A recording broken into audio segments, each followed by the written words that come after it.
a yadda mu muka dage wannan kungiya ta ita ta jagoranci campaign din Barau Jibrin ya zama deputy daga Senate president ya zama deputy Senate president kuma Allah ya yi shi haka shi ma speaker za mu kai wannan korafi gaban majalisa domin a tabbatar an kammala wannan doka ta state police kuma Hizba ita ce state police. Yanzu ƙarshe magana ta uku shine ina son amfani da wannan dama mai girma gwamnan baka shawara.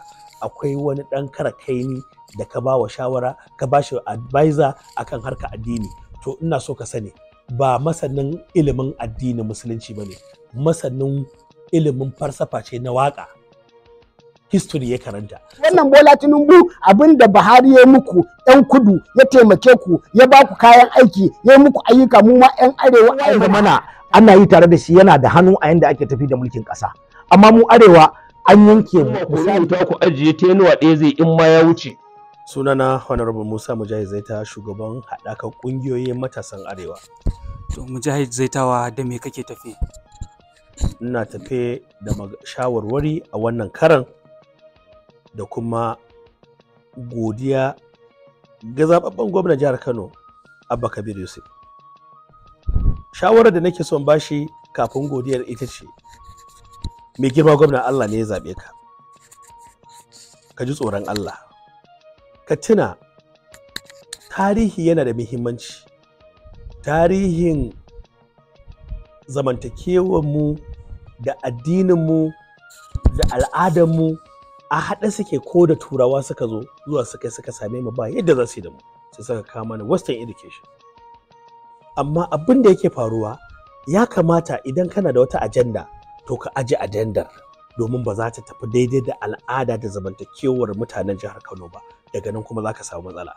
Na farko dai ka yi rusau, ka ga illa da rusau ta janyo maka, wanda al'ummar da ka zalunta su suka kai ka ƙara kotu.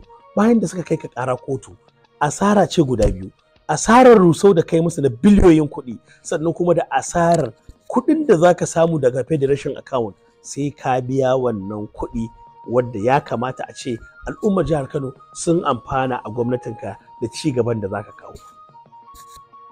Kaga wannan matsalar ba ta da amfani, ci gaba da yinta, ko ma waye zai dora ka kan wannan ajandar so yake rusa ka. To amma Mujahid Zaitawa a daidai wannan ajanda guda uku na faɗi ɗaya baka bani na faɗi guda biyu ba. Ta biyu ita ce yanzu ƙalubale na zamantakewa na tarbiyyar 'ya'yanmu da aka samu wata yanar gizo ta social media da ake kira TikTok ta zo ta cutar da rayuwar 'ya'yanmu, ta gadan mana da dama. Ɗan Daudu daga Zamfara, daga Kebbi, Sokoto, Borno, bayan gwamna ya rushe gidajen karuwai sun kwararo sun taho jihar Kano. Mata 'yan maɗigo a jihar Kano, mace take cewa za ta aure, in za ta aure sai an haɗa ta da 'yan maɗigo 'yar uwarta, kiliyali a TikTok.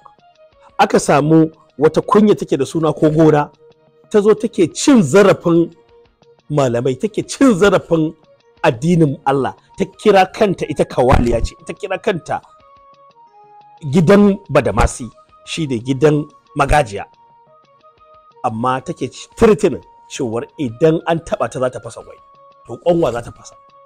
Mai girma gwamna, fita daga harkar addini.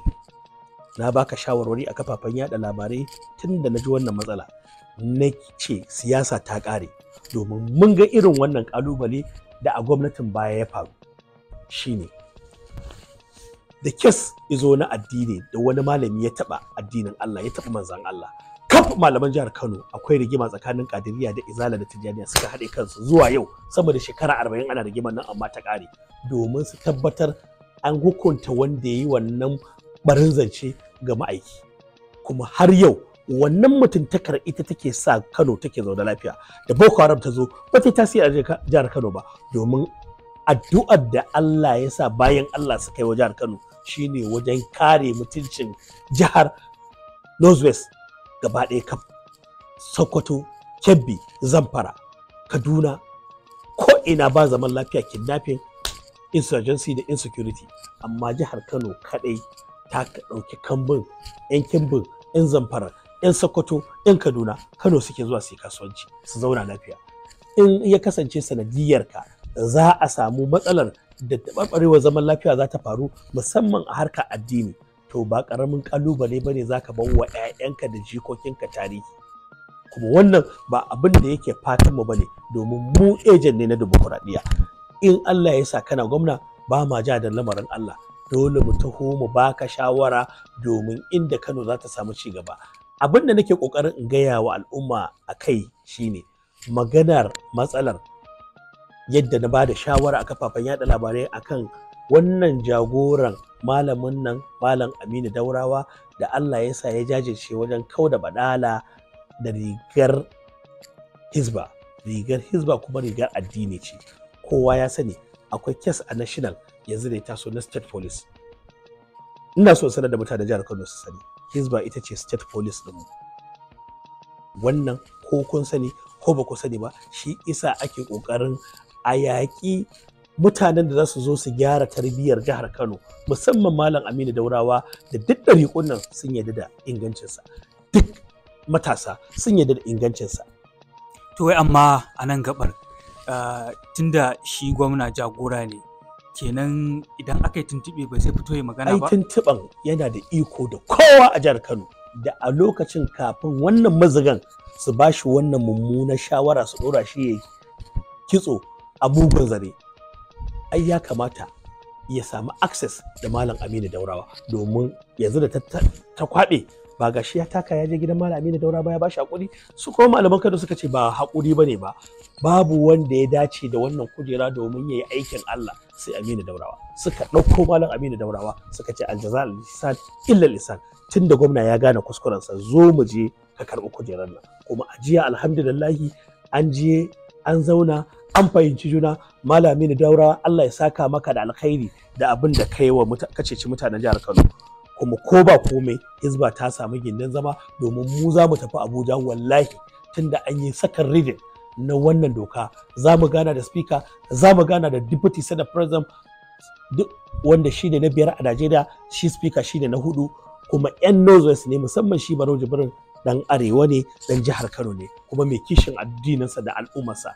Kuma ko ba komai a yadda mu muka dage wannan kungiya ta ita ta jagoranci campaign din Barau Jibrin ya zama deputy daga senate president ya zama deputy senate president, kuma Allah ya yi shi haka. Shi ma speaker za mu kai wannan korafi gaban majalisa domin a tabbatar an kammala wannan doka ta state police, kuma Hizba ita ce state police. Yanzu ƙarshe magana ta uku shine ina son amfani da wannan dama mai girma gwamna baka shawara. Akwai wani ɗan kara kaini da ka ba wa shawara, ka ba shi advisor akan harka addini. To ina so ka sani ba masanin ilimin addinin musulunci ba ne, masanin ilimin falsafa ce na waka, history ya karanta. Saboda haka jiya na ji shi a kafar freedom yana cewa wai zai baka shawara ka ba wa waccan kunya ko gona mukami a gwamnatinka, domin shi yana gaba da gaba da lamarin Allah. Wannan abin da kake so ka yi mai girma gwamna a nan, ka ji tsoron Allah, ka gaggauta cire wannan mashawarci naka akan harka addini, domin ba masoyinka bane makiyinka ne. Duk mutumin da zai ce kai gaba da gaba da Allah, kai gaba da gaba da shari'ar musulunci, kai gaba da gaba da tarbiyyar musulunci, na rantsi da Allah baka da miki a duniya sama da shi. Yau jiya kwana akai ana karanta masa tamayyada, kai kuma kwana akai ana yi maka godiya, ana maka jinjina. Mu 'yan adawa ne, kowa ya sani adawa nake da gwamnatinka, kowa ya sani in ban taba ja da baya ba akan adawa da kai, amma na yaba maka da shawarar da na baka ka dauka, kuma kai da aka yi sulhu domin gyaran tarbiyyar ƴaƴanmu a ƙasar Hausa. To amma zai tawo suna ganin cewar ita kanta siyasa kasuwar bukata ce. Akan addini babu bukata akan addini, wallahi duk abin da Allah ya zo da shi da manzon Allah kana kaucewa sai ka ga ba daidai ba, domin fitowa kai gaba da gaba da Allah. Wannan abin da mashawarcin nan nasa ya faɗa, yana so ya yi wa gwamna an gazame kantu a ruwa ne. Wace ce ya kunya yar waye? Ka kalli tarihin tarbiyyar da magajiya fa ta kira kanta, ta ce ita karuwa ce.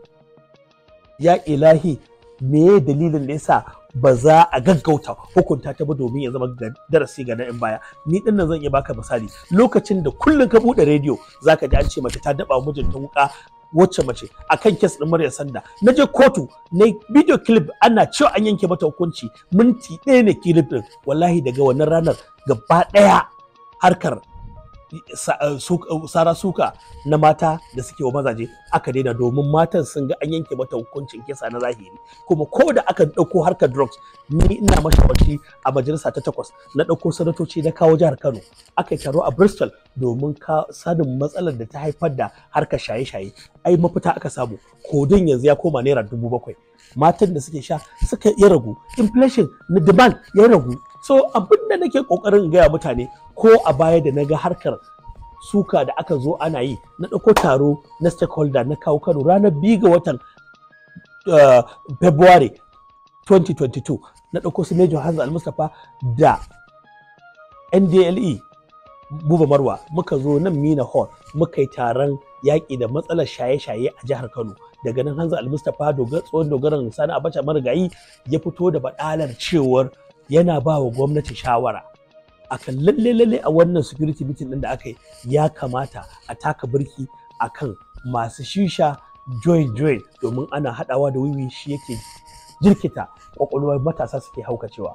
Take na dauki wannan report na kaiwa gwamnatin baya bata kasa a gwiwa ba, take ta yi doka aka rufe duk joint sama da guda 2,000 a jihar Kano. Aka zo wannan badalar a cikinta aka gano akwai matsalar kwacen waya da matasa suke da keken ade da sau na pep, sai aka gano dare da suke yi shine idan sun ɗauko matan sun zo sun sha shisha ake samu wannan matsala. Aka zo aka rufe wannan waje, aka ce karfe 10 daga nan crime ya ragu na wannan suka da ake kwace mata waya.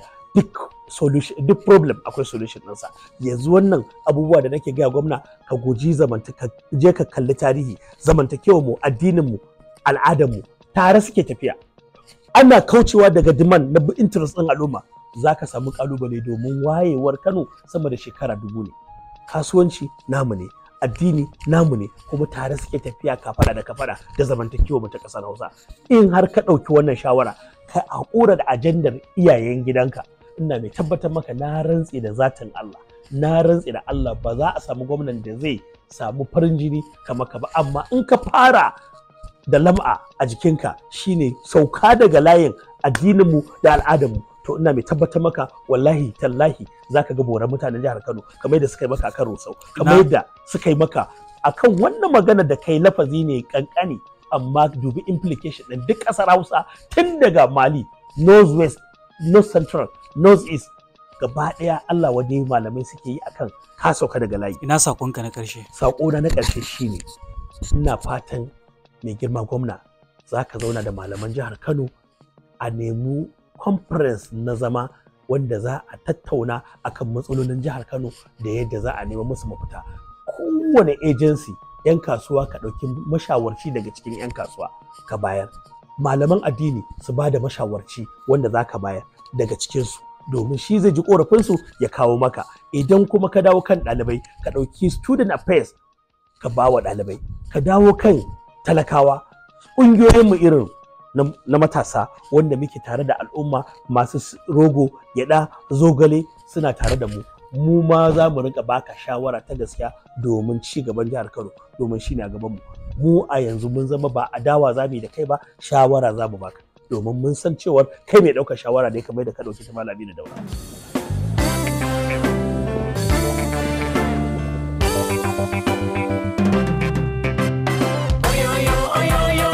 Freedom,